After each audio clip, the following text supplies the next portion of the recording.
Cruzeiro teve a semana livre e vai ter a próxima também, né? Isso pode ser um diferencial no campeonato.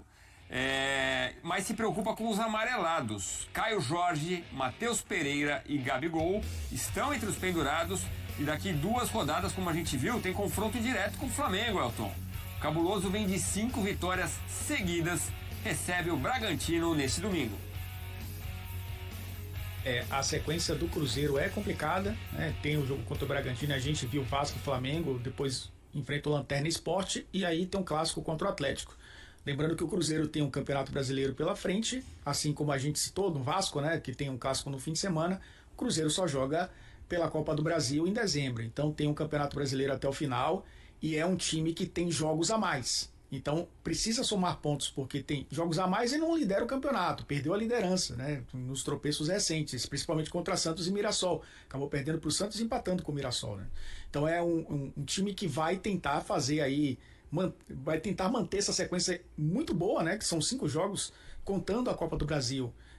5 jogos, 3 no Brasileiro, 2 jogos na Copa do Brasil, vencendo. Então o Cruzeiro que vem em alta. Agora, olha para a calculadora também, Edu, mesmo estando entre os 4 primeiros colocados na disputa do título, fica tentando secar Flamengo e Palmeiras. Tem os confrontos diretos, obviamente, mas precisa fazer sua parte. Mas para mim, nesse trecho do campeonato, é um dos melhores times da competição, porque voltou a jogar bem, voltou a ter repertório, voltou a ter um sistema defensivo mais confiável e agora na frente, né, consegue resolver jogos com seus jogadores que muitas vezes até vêm do banco de reservas, como foi o caso do Gabigol contra o Bahia, que acabou fazendo o gol ali que deu 3 pontos importantíssimos ao Cruzeiro, vencendo o Bahia pela primeira vez, a primeira derrota do Bahia como mandante no Campeonato Brasileiro. É o time que está na briga, a gente já falou aqui.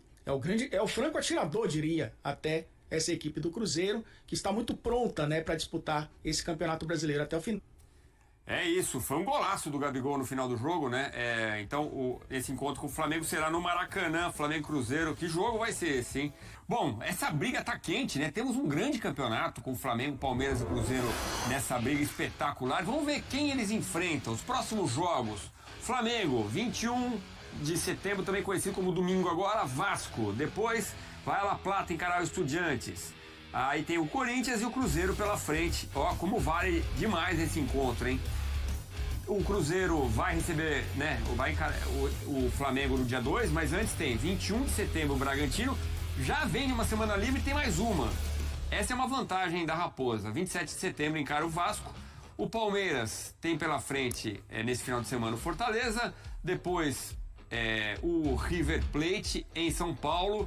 Bahia e Vasco são os próximos adversários. No domingo, o Cruzeiro joga, viu? Vai receber o Bragantino às 8h30 da noite no Mineirão. Foi o único time ali dos que brigam por uma vaga na Libertadores, que estão na parte de cima, que venceu o Cruzeiro até agora, tá? Os outros não conseguiram vencer. O Cruzeiro venceu todos, inclusive o Mirassol, que já foram os 2 jogos, foi um empate e uma vitória. O Bragantino foi a única equipe que conseguiu vencer o Cruzeiro. Isso deve se repetir, ô Paulo, aqui no Mineirão? Você acha que o Bragantino pode, nesse momento, fazer frente ao Cruzeiro? Ah, cara, sinceramente não, mas a gente tá muito mal. É um time que tá em franca descendência na tabela. O Seabra teve muitos problemas lá, né, de lesão. Eu não sei agora nesse momento especificamente, mas chegou a ter 13 jogadores do departamento médico. Então, é o que o Atlético teve ano passado com o Milito, né? E muita gente questionou, e a gente falava, não há elenco que aguente, né? Você pegar 13 jogadores e colocar no departamento médico, você acaba com o coletivo do time, né? É muito difícil. Então, acho que não fará frente. Não é que vai ser um jogo fácil, você vai golear 4-0, não é isso, porque o brasileiro a gente sabe que não tem isso, né? O Ceará veio aqui, ganhou, o Santos veio aqui. O Santos que tomou de 6, veio aqui, ganhou do Cruzeiro, empatou com o Atlético, então assim... não dá pra esperar que vai golear, mas vai ser um jogo que eu acho que o Cruzeiro tem totais condições de passar tranquilamente, aí vencendo talvez um 2-0. E pra você, ô Danilo, nós vimos, né, esse sistema de ataque do Cruzeiro no fim de semana contra o Bahia, deu muito certo. Na segunda-feira contra o Bahia deu muito certo. O Sinisterra, Gabriel Barbosa e o Arroio. São jogadores que ainda não têm condição de jogar 100%. O Gabriel teria, né? Mas os outros 2 não. Como é que você imagina que será a utilização deles para o Renato Jardim? Olha, André, a gente até discutiu sobre isso um pouco, eu e o Guilherme Reis, né, conversando aqui nos bastidores. Eu acredito que a solução para esse ataque do Cruzeiro no momento seria colocar o Arroyo de titular no lugar do Wanderson. A gente debatia sobre se seria melhor a entrada do Arroyo pelo lado direito no lugar do Christian, que é onde ele teoricamente joga melhor, onde está mais acostumado. Só que se o Arroyo vai mal, por exemplo, você vai tirar o Christian do banco para tentar vencer uma partida? Não sei se é a escolha ideal, né? O ponto ofensivo daquele lado é o Arroyo. Então eu acho que o Arroyo ele foi muito bem numa competição de base pela seleção equatoriana, jogando inclusive contra o Brasil pelo lado esquerdo, e para mim seria uma boa ideia, principalmente porque ele é muito agudo no drible, é muito rápido, é físico, é inteligente para finalizar também. Então ele tendo uma oportunidade ali pelo lado esquerdo no lugar do Wanderson pode aumentar o nível de qualidade, de criatividade dessa equipe do Cruzeiro titular. Agora, pensando, você falou aí do Gabriel Barbosa, eu não consigo enxergar espaço para ele nessa equipe enquanto tiver Matheus Pereira e Caio Jorge. É aquilo que o Leonardo Jardim já falou em algumas vezes em entrevistas, da média de gols tomados quando os três estão em campo junto, e aí fica difícil de defender. O Caio Jorge, ele é o melhor jogador do Brasil na temporada, porque faz gol de qualquer jeito. Se eu chutar a bola daqui agora, vai bater na cabeça do Caio Jorge, vai ser gol no final de semana. Então, não tem muito o que fazer, não tem como tirar ele. O jogador que eu acho que talvez, não agora também. É o seguinte, André, os que saíram, né, dos 3 ataques foi por questão de tentar mudar mesmo, estava perdendo o jogo. Mas, por exemplo, o que eu vou falar aqui, o Lucas Silva, ele saiu por questão de suspensão, mas ele é bom abrir os olhos. Porque o Matheus Henrique é muito bom jogador. Ele tá ameaçado, o Lucas Silva? Eu acho que sim. E ele jogou muita bola segunda-feira. Jogou muito bem, foi um dos destaques do Cruzeiro no jogo. Ele começou o ano de titular, inclusive, depois acabou se lesionando. Então, assim, hoje o Lucas Silva, pra mim, ainda é titular. Mas é bom ele colocar as barbas de molho, porque o Matheus Henrique tá pedindo passagem. Eu não vejo o Matheus Henrique também jogando a do Christian também, não, como muitos já colocaram e tal. Acho que o Christian é outra peça importantíssima, que acho difícil também, nesse momento, ser substituído no time do Cruzeiro. Porque se tem a questão ofensiva, como o Danilo colocou, né, da questão de ser incisivo, de ser forte no drible, o Arroyo. Mas você tem que também, em futebol, você não só ataca, né? Você tem que marcar também, você tem que recompor. E aí, o Christian, o próprio Lucas Silva, o Wanderson tem feito bem esse papel. No caso do Wanderson, precisa do gol, né? Porque atacante que só recompõe também, a gente lembra do Gabriel Jesus na Copa, né? Todo mundo ficava bravo. Eu acho importante, mas em determinado momento, você precisa fazer gol também, porque você é atacante, né? Ele teve chance contra o Atlético, por exemplo, na Copa do Brasil, que esse é o cara a cara com o Everson. Ali não pode perder, né? Não, e até por isso eu falei da entrada do Arroyo no lugar do Wanderson. Isso, né? Pra tirar o Christian realmente é difícil. O Christian é um dos jogadores mais importantes da temporada do Cruzeiro. E o Arroyo tem fôlego também pra fazer o corredor, assim como o Wanderson. Eu acredito que ele tem essa capacidade. O Matheus Henrique, ele fez recentemente a função do Christian, né? Ele, no Mineirão, inclusive, o Christian estava suspenso, ele falou, é muito difícil fazer o que o Christian faz. Ele sofreu muito para cumprir, e isso que quando ele machucou, ao início do ano, ele era o melhor jogador no Cruzeiro em atividade, o Matheus Henrique. E aí ele voltou, né? Condicionou fisicamente, mas taticamente ele falou, fazer o que o Christian faz é muito complicado. Mas ó, você tá com o Paulo Azeredo aí, velho? Lucas Silva está ameaçado, pode perder o cargo dele ali. O cargo não, né? A posição dele para Matheus Henrique. O Cruzeiro vem num momento muito bom nos últimos 4 jogos. Um empate, 3 vitórias pelo Campeonato Brasileiro, mais 2 vitórias pela Copa do Brasil. Então, aí 6 jogos já sem derrota, com moral lá em cima. O jogo contra o Bahia deu muito moral para esse time do Cruzeiro. Né? Muita moral. E pode engatar pela primeira vez 4 vitórias consecutivas no campeonato. Já havia engatado 3 vitórias consecutivas no ano, por 3 vezes, e agora pode engatar pela primeira vez 4 vitórias consecutivas. O Jardim, a cada rodada, a cada momento, ele vai conseguindo quebrar mais metas, né? Mais recordes, assim, que antigamente o Cruzeiro não batia. O Bahia, por exemplo, se eu não me engano, há 11 anos. O Cruzeiro não venceu o Bahia lá. Mais uma meta que ele quebrou, né?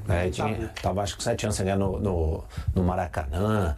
Tinha o Fluminense, não ganhava no Fluminense Maracanã há sei lá quanto tempo. O Jardim tá quebrando um tabu atrás do outro. O torcedor tá confiante aí com o Campeonato Brasileiro e a Copa do Brasil também, né? O Cruzeiro mais na Copa do Brasil do que no Brasileiro. Seu Paulo Azeredo aqui, 4 jogos mais fácil do que... Danilo. Vai mal.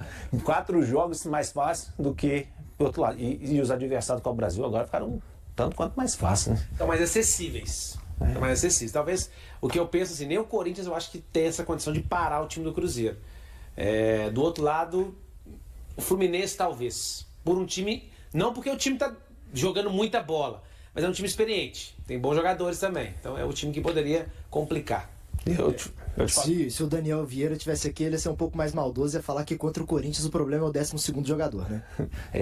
Não é só aí do Daniel Vieira, não. Todo mundo tem essa preocupação com o 12º jogador. O time masculino treinou hoje na Toca da Raposa 2, aliás, estivemos na Toca para uma ótima conversa com o Fabrício Bruno, dando detalhes importantes da saída dele do Flamengo, da vinda para o Cruzeiro e tudo mais. E o Fabrício Bruno é peça importante neste esquema do técnico Leonardo Jardim, que está muito à vontade para montar o time que joga no domingo. O último treinamento será na tarde deste sábado, que é quando ele vai definir o time.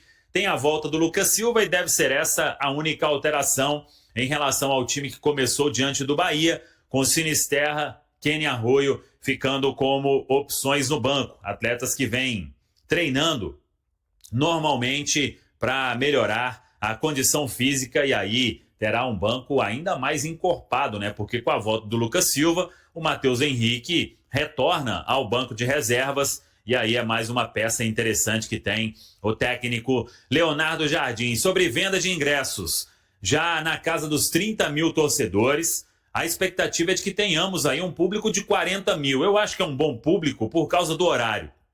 Não vou criticar com sinceridade, um domingo 8h30 da noite não é fácil para a maioria e mesmo assim o Cruzeiro terá um grande público e importante o torcedor marcar presença para que o clube conquiste os 3 pontos diante do Red Bull Bragantino.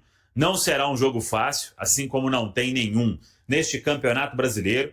O Red Bull Bragantino vem de um momento ruim, mas tem ótimos jogadores e por isso o Cruzeiro encara com muita seriedade neste momento, porque sabe que para tirar diferença em relação a Flamengo, que tem um jogo a menos inclusive, ou na questão dos jogos aí a menos que tem o Palmeiras hoje é o 3º colocado, o Cruzeiro terá que ter uma campanha quase que perfeita nesses próximos jogos, incluindo os confrontos com Flamengo e Palmeiras que serão fora de casa, mas todo mundo trabalhando dentro daquela realidade de se buscar uma vaga direta na Copa Libertadores de 2026. Hoje todo mundo acompanhou Joaquim Pinto, gerente de scout do Cruzeiro, dando entrevista à TV Cruzeiro, conduzida aí pelo Guilherme Pio.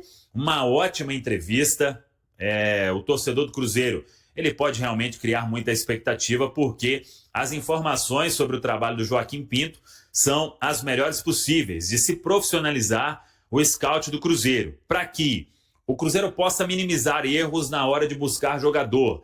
Tem toda uma avaliação, tem um critério para se contratar e passa por muita gente até que o Cruzeiro decida por acertar a contratação de determinado atleta. Então, claro que a gente vai ver o resultado disso mesmo com o passar do tempo, mas foi um passo importante tomado pelo Cruzeiro nesta profissionalização do departamento de scout do clube, que é um departamento muito importante. Capitão e referência do Cruzeiro, Lucas Silva é atualmente um dos jogadores mais experientes do elenco celeste. No início da carreira, ainda jovem, o volante viveu uma experiência comum a muitos talentos brasileiros, a ida para o futebol europeu. Aos 21 anos foi contratado pelo Real Madrid, experiência que ele considera bastante valiosa. Em entrevista exclusiva ao Tempo Esportes, Lucas relembrou a escolha feita no fim de 2014, quando deixou o Cruzeiro, recém-bicampeão brasileiro,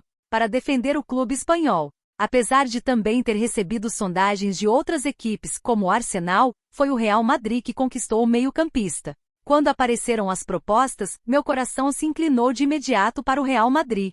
Sempre tive admiração pelo clube desde criança. Assim que a oferta chegou, eu já sabia que era a oportunidade que queria, mesmo ciente das dificuldades que encontraria, principalmente em relação às chances de jogar, disse o camisa 16. Ele ainda destacou que não tomou a decisão sozinho. Conversei bastante com minha família, que sempre esteve ao meu lado nas escolhas. Mas eu também tinha claro que uma chance como essa não surge todos os dias. A única maneira de saber se daria certo seria indo, enfrentando o desafio e entendendo como tudo funcionava lá, completou. Questionado sobre um possível arrependimento, Lucas Silva garantiu que não vê sua ida ao Real Madrid como um erro. Para ele, a decisão foi acertada dentro do contexto da época.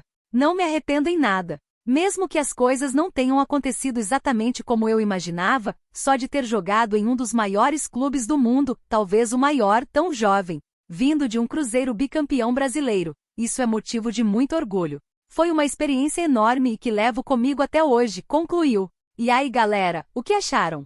Deixem suas opiniões nos comentários. Não se esqueçam de deixar o like, se inscrever no canal e ativar o sininho para receber as notificações. Até mais, Nação Celeste! Vamos pra frente!